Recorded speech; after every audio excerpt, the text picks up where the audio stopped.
All right, guys, so I have some updates for you here in the Charlie KIRK case, and suffice to say, it is getting weird. I mean, it was already weird, but it's getting weirder. I think it's fair to say it's getting weirder. And that's not just me saying it. If you look on social media and see the reaction from across the political spectrum, people are going, really? Really? Okay, so let's go through it. The FBI, Kash Patel, they decided to release the correspondence, I guess, via text message between Tyler Robinson and his alleged lover. Now, they say trans lover, but it's still not set in stone that that's actually the case. We only heard that from the MAGA mom. So, I've seen speculation that they are trans, they aren't trans, they're a furry or something like that, but that's neither here nor there. But let me walk you through this. So they release it, and here's what they say. Ready? After reading the note, the roommate responded, "What? You're joking, right?" So, allegedly, you have Robinson leaving a note under the keyboard or something, and on that note, he basically says, "It was me. I had the opportunity to take out Charlie KIRK, and I wasn't going to pass up that opportunity." And so, after reading the note, the roommate responded, "What? You're joking, right?" Robinson says, "I am still okay, my love, but I'm stuck in Orem for a little while longer yet. Yet shouldn't be long until I can come home. But I gotta grab my rifle still. To be honest, I had hoped to keep this secret till I died of old age. I am sorry to involve you." The roommate says, "You weren't the one who did it, right?" Robinson says, "I am. I'm sorry." Roommate says, "I thought they caught the person." Robinson says, "No, they grabbed some crazy old dude, then interrogated someone in similar clothing. I had planned to grab my rifle from my drop point shortly after, but most of that side of town got locked down. It's quiet, almost enough to get out, but there's one vehicle lingering." Roommate says, "Why? Why did I do it? Yeah, I had enough of his hatred. Some hate can't be negotiated out. If I am able to grab my rifle unseen, I will have left no evidence. Going to attempt to retrieve it again. Hopefully, they have moved on. I haven't seen anything about them finding it." Roommate, "How long have you been planning this?" Robinson, "A bit over a week, I believe. I can't get close to it, but there is a squad car parked right by it. I think they already swept that spot, but I don't want to chance it." Robinson says, "I'm wishing I had circled back and grabbed it as soon as I got to my vehicle. I'm worried what my old man would do if I didn't bring back Grandpa's rifle. I don't even know if it had a serial number, but it wouldn't trace to me. I worry about prints. I had to leave it in a bush where I changed outfits. Didn't have the ability or time to bring it with. I might have to abandon it and hope they don't find prints. How the fuck will I explain losing it to my old man? Only thing I left was the rifle wrapped in a towel. Remember how I was engraving bullets? The fucking messages are mostly a big meme. If I see notices bulge ooh woo on Fox News, I might have a stroke. All right, I'm going to have to leave it. That really fucking sucks." It's kind of incredible that somebody who planned out a crime and basically got away with it. The only reason that this person was turned in is because their dad turned them in. If the dad didn't turn them in, they were basically gonzo. It was basically over, right? But that person who did this crime, got away with it, is in a text chain now going, "Call me the crimes man. I committed crimes. Here's exactly how I did it. Here's where I left the evidence. I think I got away with it. But sure, it was me. I did the crimey McCrimington. That's why they call me the crimes guy. Here's a detailed breakdown of how it went down and how I hid the evidence and what's going on moving forward." And other people have pointed out, too, the my old man thing. I'm worried what my old man would do if I didn't bring back Grandpa's rifle. My old man? Can we be serious here? That's not Gen Z lingo. Gen Z doesn't talk like that. He somehow knew everything, all the updates on the ground. Like, you knew that there was an old guy that was taken into custody. You knew about the guy with the pellet gun who was taken into custody. So as you're running for your life, you're also, somehow on social media checking all the updates? But I thought he didn't even have social media. We were told he didn't even have social media. All right, so what's he getting, like CNN alerts about the updates? As he's running for his life, he's checking every wrinkle in the case that comes in. A lot of this smells fishy. So, and that's Like I said, that's across the political spectrum you're getting this reaction. So first, let me give you this tweet. I try not to be a conspiracy theorist, but I have a really hard time believing in a short text exchange. The alleged shooter makes his confession, confirms location of the weapon, confirms the type of weapon, confirms it was wrapped in a towel, confirms his motive, exonerates the decoy, George Zinn, admits to the bullet engravings, confirms the wardrobe change, confirms how long he's been planning it, discloses the existence and location of a now destroyed pre-written confession note, randomly tells his boyfriend that his dad is diehard MAGA, as if he wouldn't already know that given the nature of their relationship, and is worried about his dad/grandpa being upset if he doesn't come home with the rifle, not the fact that he just used it to commit a murder. Not to mention a 22-year-old terminally online Zoomer using phrases like squad car, drop point, swept the area, my vehicle, till I died of old age, my old man. I'm sorry, I just don't believe it. So yeah, I forgot. I think there's a slightly longer, like, they released a little longer than what I just read for you, and in that, they had the thing about, like, he talks about how his dad is MAGA. Well, this person would know that. This person would already know that. Randomly tells his boyfriend that his dad is MAGA as if he wouldn't already know that. Okay, so that's one that I found interesting. Here's another one. Brooklyn Dad Defiant. This guy is like totally resistance liberal pilled. He says, I don't believe the text messages were written by Tyler Robinson for a second.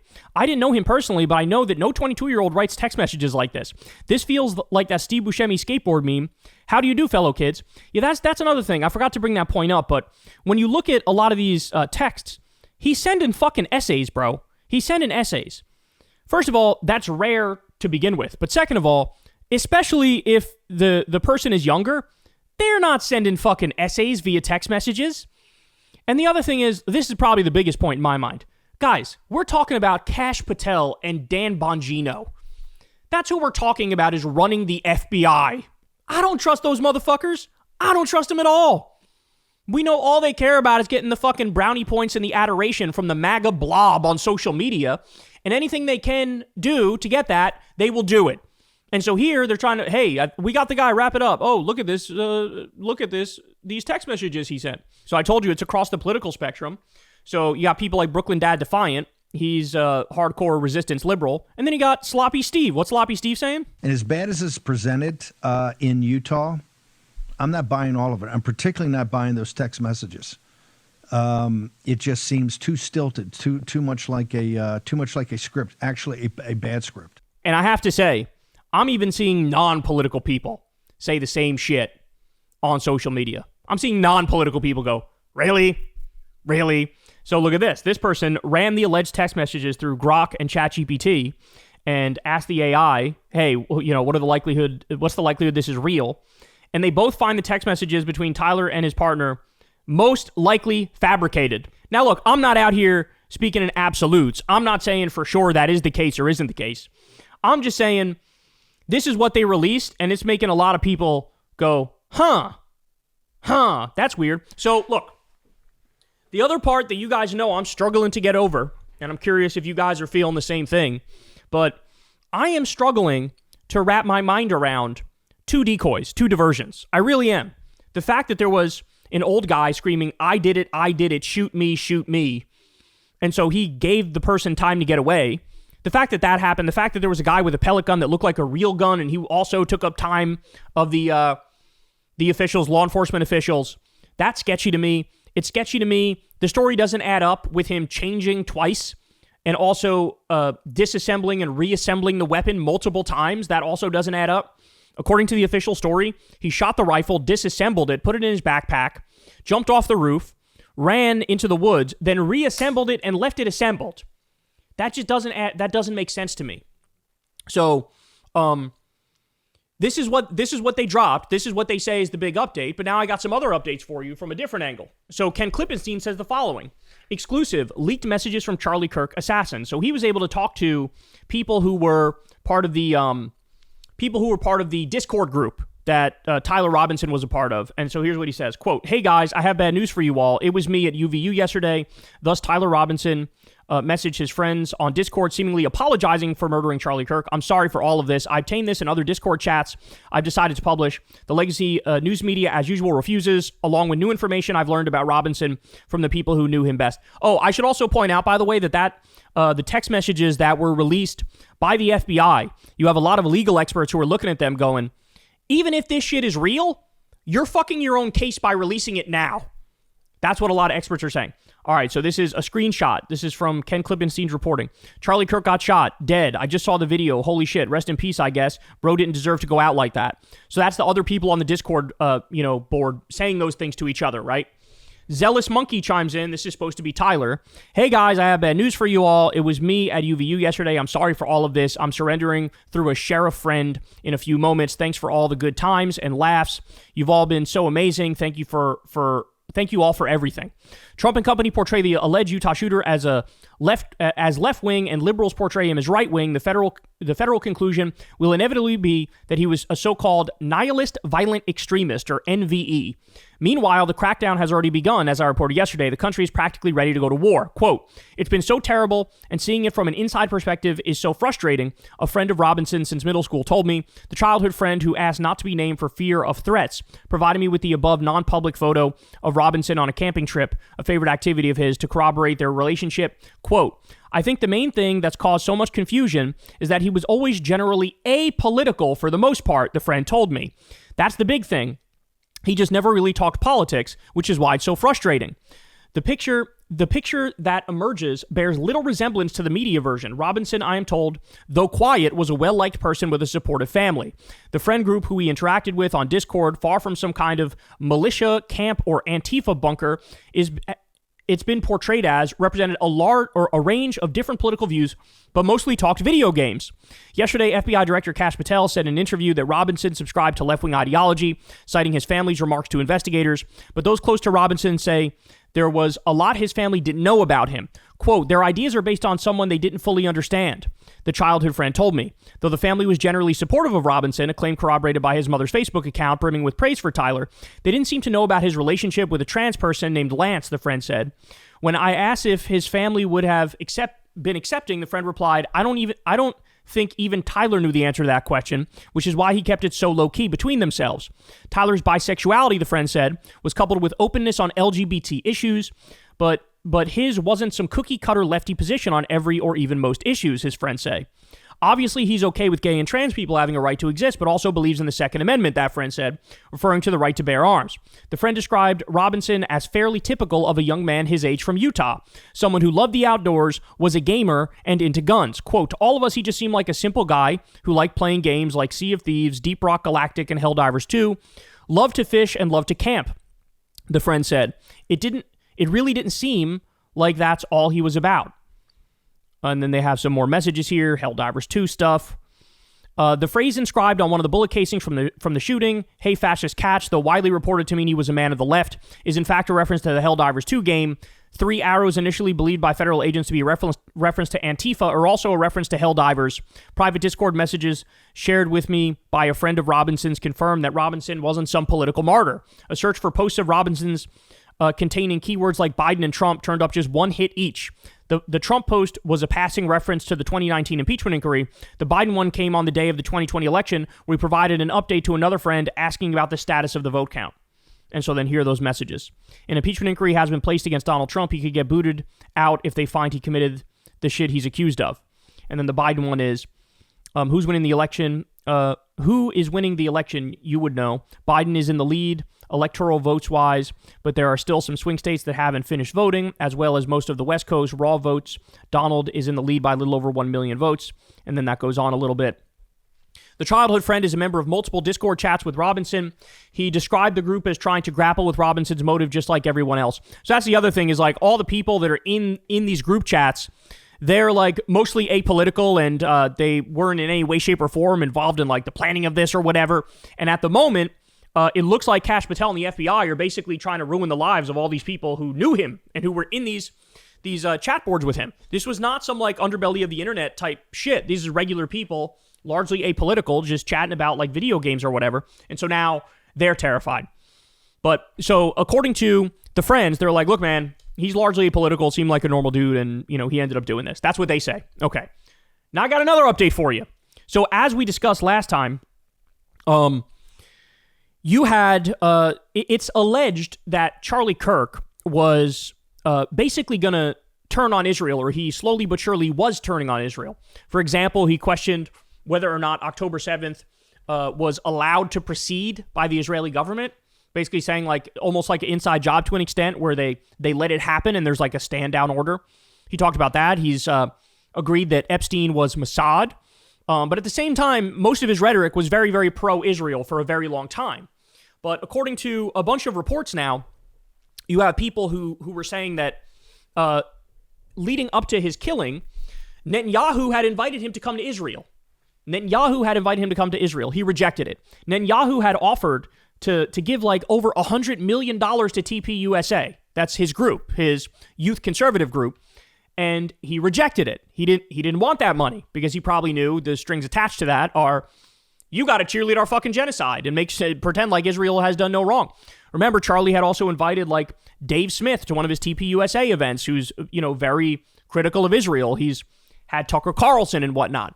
And so there were right-wing Zionists who were pretty pissed off that the Republican who leads the largest youth Republican group in the country was at the very least flirting with the anti-Israel position, which, by the way, if you're representing young Republicans, you kind of have to do that, if not just be anti-Israel, because the polls show among Republicans, young Republicans are the most anti-Israel. So there was an article in the Gray Zone that laid all this stuff out, and now we have another one. Take a look at this. Billionaire Bill Ackman convened stormy Israel intervention with Charlie KIRK, sources say. A month before Charlie KIRK's killing, billionaire pro-Israel money man Bill Ackman arranged an intervention in the Hamptons, during which sources say he and others hammered KIRK for the conservative leader's growing criticism of Israeli influence in Washington. KIRK came away fretting about Israeli blackmail, sources say, as he contemplated a Catholic conversion. So he was Protestant, and, the Protestants, the evangelical Christians, they're all hardcore Zionists. Like, think of like Mike Huckabee, for example. I mean, that guy is deep in that world of let Israel do whatever they want. It's the Holy Land. They want the rapture to happen. They want God to come back. And so Charlie was thinking, well, maybe I'll become a Catholic. And the Catholics, there's some more room in Catholicism to criticize Israel than there is in being a Protestant. All right, let's continue. On September 11th, one day after the assassination of Charlie KIRK, billionaire pro-Israel money man Bill Ackman took to Twitter to trumpet his relationship with the late conservative operative. Quote, I feel incredibly privileged to have spent a day and shared a meal with Charlie KIRK this summer. He was a giant of a man. The Gray Zone has spoken to 5 people with intimate knowledge of KIRK's meeting. 5. According to one source, KIRK was left upset after the gathering turned into an intervention where he was hammered for his increasingly skeptical views on the U.S. special relationship with Israel and for platforming prominent conservative critics of Israel at TPUSA events. Since publishing this report, the Gray Zone has learned from one attendee of the Hamptons event that Ackman convened the influencers under the auspices of a discussion about Zoran Mamdani and the supposed threat he posed to the West if elected mayor of New York. But the meeting went off the rails when Ackman personally confronted KIRK about his views on Israel. The public face of UK Lawyers for Israel, Natasha Hausdorff, joined in the argument and began screaming at KIRK, according to the attendee. When his host presented him with a detailed list of every offense he supposedly committed against Israel, KIRK was horrified, said one person. Ackman also allegedly demanded KIRK rescind his invitation for Tucker Carlson speaking at his upcoming America Fest 2025 in December. The whole thing was a disaster, said an attendee. The Gray Zone reported on September 12th, citing a longtime associate of KIRK, that Netanyahu had offered to organize a massive infusion of pro-Israel money into TPUSA, and that KIRK refused. Another longtime friend of KIRK has told the Gray Zone that the conservative activist also rejected an offer Netanyahu delivered 2 weeks before his death to meet with him in Jerusalem. KIRK, according to one person with inside knowledge of the meeting with Ackman, said he left feeling as though he'd been subjected to blackmail. In a series of text messages with the Gray Zone, Ackman described these accounts of his meeting with KIRK as totally false. He pledged to release a public statement providing his own account of the event, but refused the Gray Zone's request for clarification or further details. He would not accept phone calls from this reporter. Jesus Christ. I think I can easily put this to bed, Ackman promised. I have receipts, as they say. He did not abide when asked to provide the so-called receipts. In an apparent bid to reinforce the pro-Israel tone at the Hamptons meeting, Ackman hosted a coterie of pro-Israel operatives and conservative influencers at the off-the-record engagement. One was Instagram influencer Xavier Durousseau of PragerU. Reached by phone by the Gray Zone, Durousseau sounded flustered when asked about his presence at the meeting. He repeatedly demanded to know how the reporter obtained his number and eventually hung up, refused to answer questions about the event. Several Instagram posts by Durousseau show him and his friend, conservative influencer Emily Wilson, in the Hamptons on August 8th outside Topping Rose House, a posh hotel and restaurant in Bridgehampton, New York. So these are like the D-list conservative celebrities. That's who these people are right here. And they ended up going on a trip to Israel where Xavier stood in one of like the UN food zones and started bragging about how much food there is there and how Israel's doing right by the people of Gaza and it's Hamas who's stealing all the food. Meanwhile, not like less than a mile away from him, you have Palestinians literally starving to death, but he's standing there doing fucking propaganda for the government that's starving Palestinians to death. 2 weeks after the meeting, de Rousseau was reportedly junketed on an all-expenses-paid trip. This is what we just discussed. He recorded an Instagram video denying that the population of the besieged Gaza Strip was experiencing a famine. The Gray Zone received a similarly agitated response from Wilson, known online as Emily Saves America, following a phone call and exchange of text messages in which this reporter asked her numerous times about her attendance of the meeting in the Hamptons. Wilson refused to comment. Instagram photos placed her in the Hamptons at the same time as de Rousseau. C.J. Pearson is another one, a leading youth coordinator for the RNC, immediately referred the Gray Zone to his communications director when asked if he attended the Hamptons gathering. So we scroll down. Seth Dillon was there. Xavier de Rousseau was there. This is the video of him denying that there's famine in Gaza, doing Israeli propaganda. You have C.J. Pearson here is the other guy. So these are just some of the D-list conservative influencers who were seemingly at this event. As the Gray Zone reported on September 12th, KIRK was besieged with angry calls and messages from pro-Israel donors to his organization following TPUSA's Student Action Summit this July in Tampa. Israeli Prime Minister Benjamin Netanyahu had also phoned him, according to a longtime friend of KIRK, and offered to orchestrate a massive infusion of pro-Israel money. A longtime friend of KIRK told the Gray Zone the mounting pressure had left him angry and frightened. KIRK vented about the pro-Israel intimidation campaign in an August 6th discussion with Megyn Kelly, a former Fox News host who was also growing more critical of Israeli influence in Washington. It's all of a sudden, oh, Charlie, he's no longer with us. Wait a second, what does with us mean exactly? I'm an American, okay? I represent this country. The more that you guys privately and publicly call our character into question, which is not isolated, it would be one thing if it were just one text or two texts. It is dozens of texts. Then we start to say, whoa, hold the boat there. KIRK continued. To be fair, some really good Jewish friends say that's not all of us, but these are leaders here. These are stakeholders. He went on, I have less ability to criticize the Israeli government than actual Israelis do, and that's really, really weird. KIRK delivered his comments around the same time as the tumultuous meeting in the Hamptons with Ahmed and the crew of pro-Israel influencers.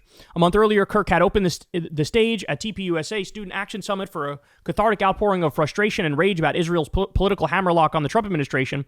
At the conference, speakers from Carlson to Kelly to the anti-Zionist Jewish comedian Dave Smith slammed Israel. All right, so this goes on here, guys. You get the point. And here's the thing. Netanyahu, he would view Charlie KIRK as like uniquely positioned to help Israel moving forward because Netanyahu knows you lost the Democratic base. They're gone. They hate you. It's like 7% approval for a guy like Netanyahu from the Democratic base, if not less than that, right? So you lost Democratic voters. You're losing a lot of Democratic politicians. You own the Republican Party, and 83% of Republican voters still support Israel. But there's one demographic of Republicans that does not support Israel. Young Republicans. Well, young Republicans are the future. Netanyahu's concerned about the future. Hey, if we have none of the Democrats on our side, and now it's a majority of young Republicans who are also against Israel, well, it would be a very uniquely important figure would be the figurehead of the young conservative movement. And that, of course, is what TPUSA represents, like the youth wing of the Trump MAGA Republican propaganda arm. And for that guy to be, questioning Israel more and more by the day, it certainly is the case that they're saying, okay, hey, we'll give you all this support if you're with us. Hey, come visit Israel. We'd love to have you. Hey, here's over $100 million we want to give you. And he says no to the trip, and he says no to the money. And he felt like he was getting fucking berated and chastised by these pro-Israel billionaires who were trying to pull rank on him and basically say, like, hey, you got to fall in line and do your job here. You could see how Netanyahu and these hardcore Zionists, they would want somebody who is more pro-Israel in that position. You can see how that would be the case. Now, does that mean Israel was the one who did it? No. To this point, there's zero hard evidence to that fact. There's only this circumstantial stuff. But I'm still in the same position I was on day one of this thing, bro, where I'm more confused than ever. The official story makes no fucking sense. The official story makes no sense. The fact that there were decoys and diversions there on the ground. The fact that he changed clothes multiple times, put together the rifle, and took it apart multiple times. They didn't even bother trying to explain the discrepancies in their story. They just sort of leave it as is and hope you swallow it whole. And then at the same time, we're getting stuff about very powerful people who were having an issue with KIRK. Now, the counter argument to what I'm saying is, of course, that Charlie KIRK was like, to that point, he was like 90%, 80 to 90% massively pro-Israel. you know, like basically cheerleading almost everything they did. He like ranted about how Palestinians are not starving. He made jokes about how, oh, Palestinians throw gay people off of roofs, but guess what? There are no more high buildings in Gaza anymore, so I guess they can't do it anymore. Like, loathsome stuff. But at least according to the reporting, he was turning, right? He was turning. He was questioning it. He was not comfortable with it. Felt like they were blackmailing him. So it's an open question. It's an open question. It certainly looks like a professional job to me, but that doesn't mean it was them, right? That does not mean it was them. I've seen people wildly speculate that, you know, this was from the CIA and this was from the Trump regime. And again, no evidence for that either. But I'll tell you one thing for sure, and this is the part where I hope everybody can agree. For the life of me, I do not fucking trust Kash Patel. I do not trust Dan Bongino. I do not trust any of these hardcore MAGA influencers, these podcasters who are now running the FBI after they fired all the actual experts at the FBI who know what the fuck they're doing. You kick those people out, right? And then you're running the investigation, and we got these stories with 17,000 holes in it. Holes big enough to drive a Mack truck through. Okay, so I don't know what's going on, but I know there's something fishy happening. Hey, y'all, do me a favor and like and subscribe. It helps out big time in the algorithm. Click the bell as well for notifications when videos drop, and watch that video on screen right now. You know you want to.